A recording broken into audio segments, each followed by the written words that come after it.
This is why dual blades is the best weapon in the game. That is my favorite technique. Into the perfect combo every time. This is so sexy. Back into the fire for the DPS boost.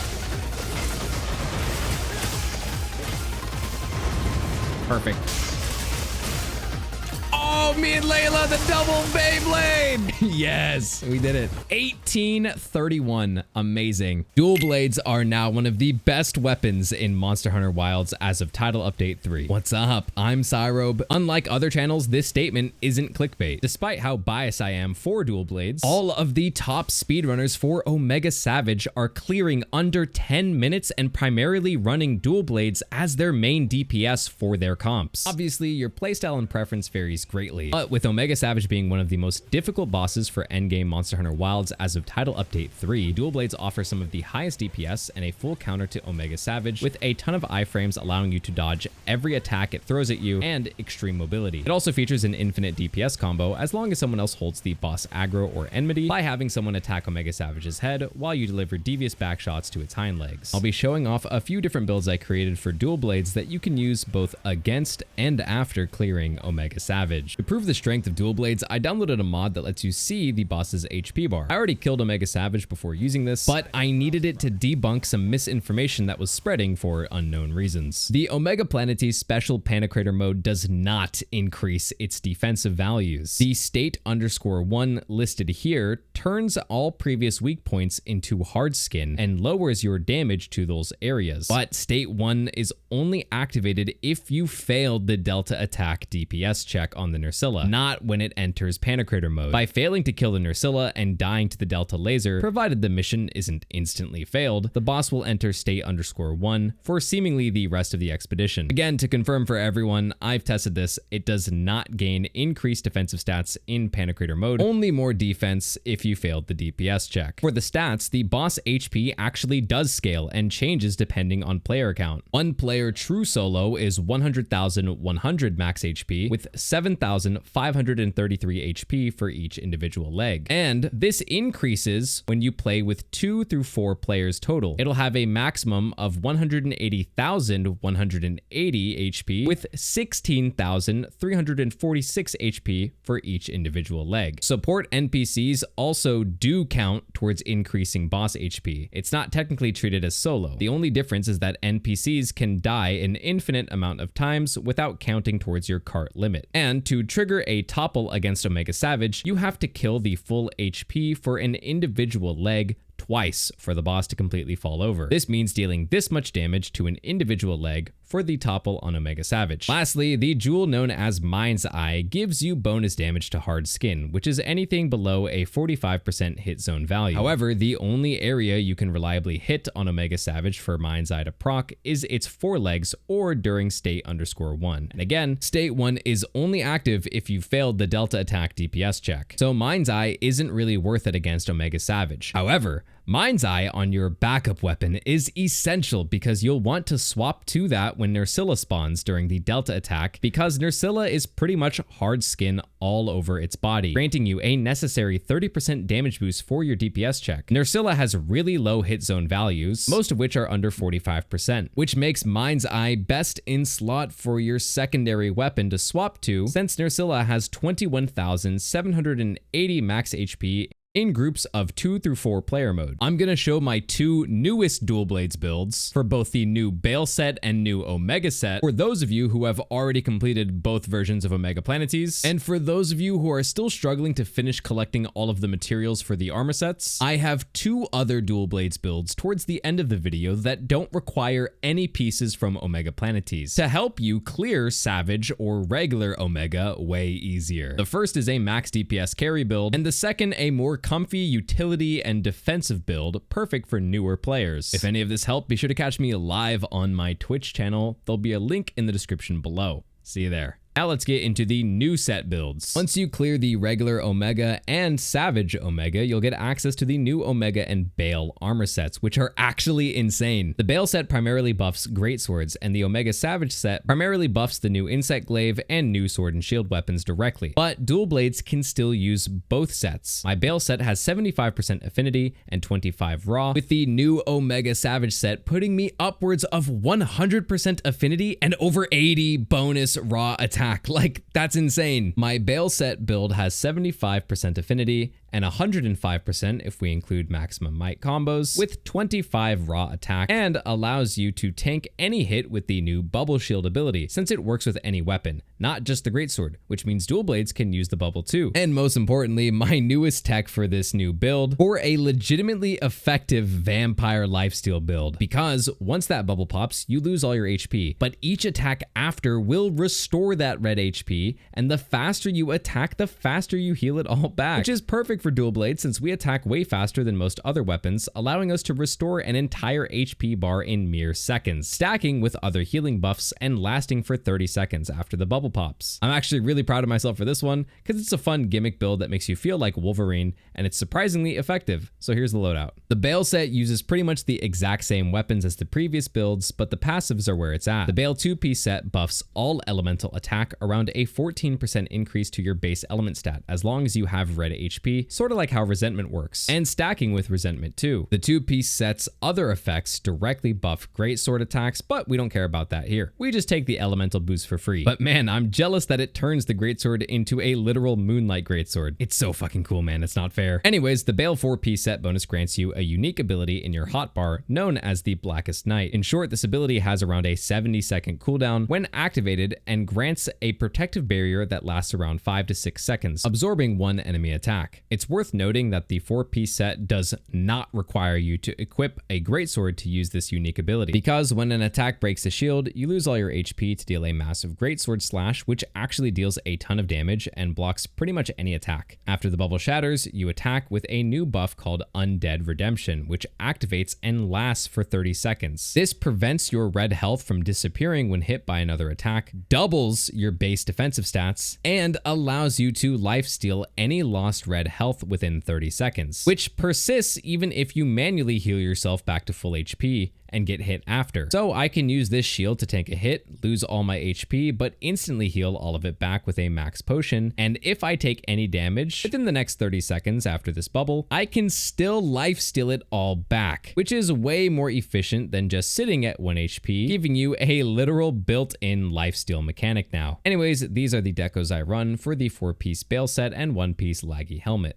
Exploiter Charm 2, and Evasion Mantle once again, totaling 75% affinity, 105% if you use the maximum might DPS combo, and 25 raw. I verified that both recovery speed and medicine synergize with the Darkest Night's ability when it consumes all your HP. You can use either of these to help make the lifesteal mechanic even stronger. Lastly, for the final new set in Title Update 3, we have the Omega Savage set, exclusive to the Savage version of Omega Planetes. At median values, we have 63% affinity with bonus 62 raw attack, which is already an insane amount, but it gets even better. Using the 4-piece set bonus, it alternates between 40% more affinity or 20 more flat raw attack. Only one can be active at a time, which means we get up to 100% affinity and 62 bonus raw when the purple ring is active and we have an ally within it. And if the other one is active instead for the red ring, while we have at least one ally outside of it, we get 20 more raw attack for 63% affinity and 82 bonus raw attack. The Omega set's unique bonuses, Resonance 1, is an AoE raid-like buff. This buff is either more crit chance or more raw attack for yourself, alternating randomly throughout a hunt every 90 seconds. The local purple ring means more crit chance and only remains active as long as you have another ally within it. Then it'll alternate to the remote resonant effect for the red ring, which means more raw attack as long as at least one ally is outside of this red circle. So purple at least one ally inside and red at least one ally outside. At a base value, the 2-piece gives plus 20 affinity for the purple ring and plus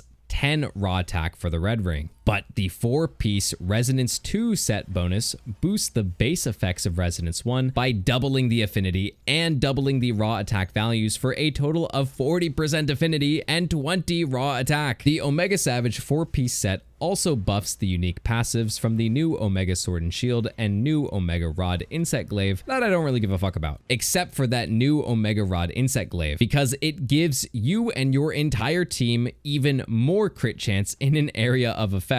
25% more affinity after using the Rising Spiral Slash with the 4-piece Omega Armor set and Omega Rod for 60 seconds. Here are all of the decos and jewels that I use for the 4-piece Omega Savage build. This set is amazing. My only complaint is that you cannot test the ring effect inside of the training area because it only works when you start an expedition for some reason. But regardless, probably one of the highest damage builds for dual blades that we've ever had in Wilds.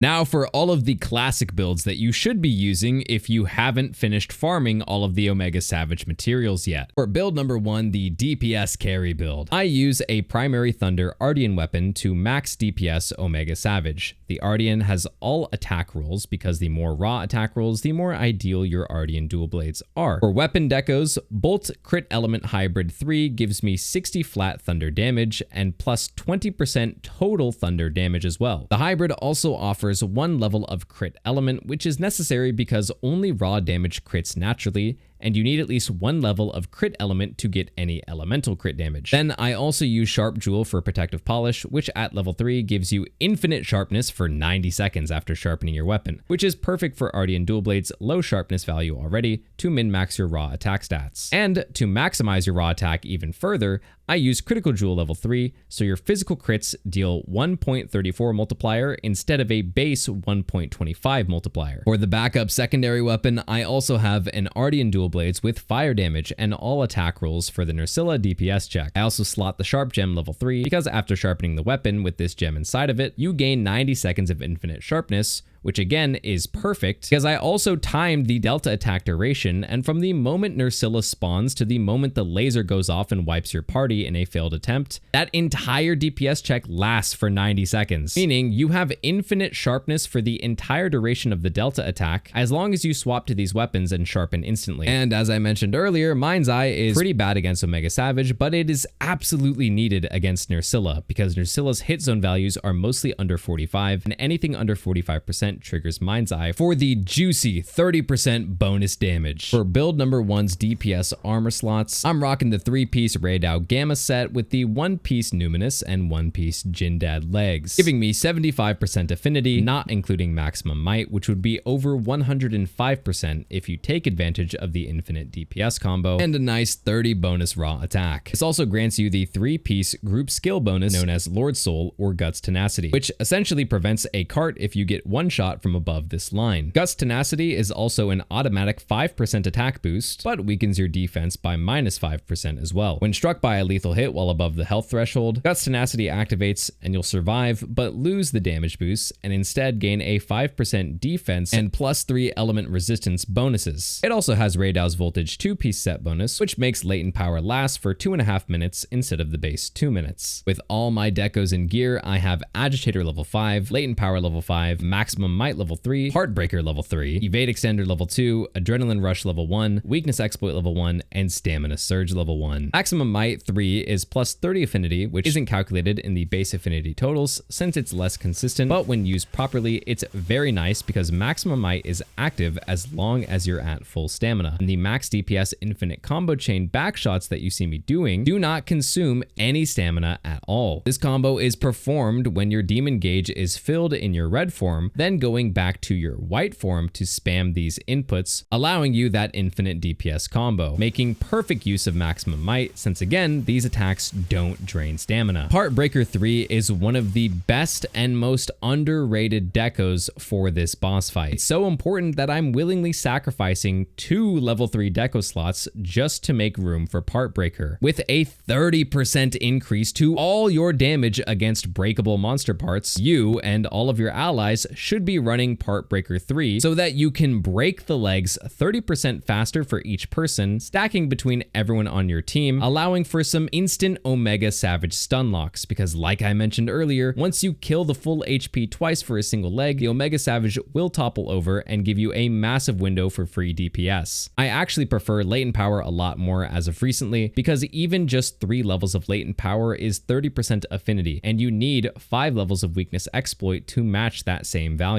Weakness exploit can be more consistent and have more uptime, so you can choose to max latent power or weakness exploit. But in my opinion, every title update for Monster Hunter Wilds power creeps the fuck out of all the bosses, which means most endgame bosses can proc your latent power in just 1 to 2 hits, providing you more latent power uptime that you don't normally get in much shorter fights against weaker bosses.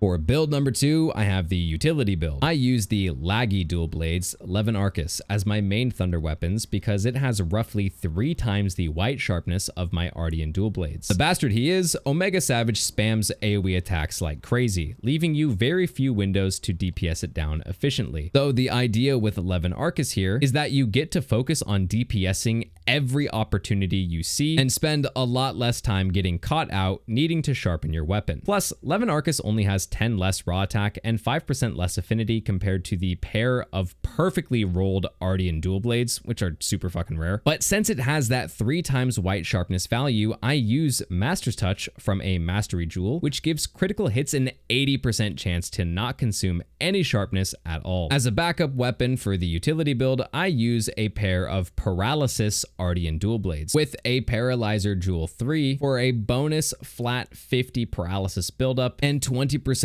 total paralysis buildup on top of that, with Protective Polish and Mind's Eye, because again, your secondary is what you should swap to during the Delta attack DPS check for the Nursilla, and either way, we always use Mind's Eye and Protective Polish for this Nursilla DPS check, so go back to build number 1's weapon decos for the full explanation. Now for build number 2's utility armor set, I have 3-piece Raydao and 2-piece Gormagala set bonus. This grants us the same Guts Tenacity buff that I explained earlier, with the Raydao's voltage to increase latent power by 30 seconds, but also Black Eclipse 1, which grants 15% affinity upon cleansing frenzy, and stacking with antivirus level 3. And its tooltip finally says the correct values. Antivirus level 3 was always 10% affinity, never 15. Only took Capcom 6 months to fix that. Anyways, with this set, we're at 95% affinity, not counting maximum might, which would bring us to over 105% affinity cap and 25 raw attack bonuses. With my gear and decos, I have weakness exploit 5, latent power 4, Counter-Strike 3, Marathon Runner 3, Antivirus 3, Constitution 2, Evade Extender 2, and Maximum Might 1. But remember, this build is a lot more conditional. You need to take damage for latent power and get knocked back for Counter-Strike to activate, then cleanse the Frenzy debuff for both Antivirus and Gormagala 2-piece set bonus to activate. It also doesn't use Part Breaker, which is 30% less damage for leg breaking. But you can ignore all the buff management nerd shit, because if you're new to dual blades, what you really need from this set are the massive amounts of level 1 deco slots. That way you can change any one of these level 1 slots to something more comfortable, like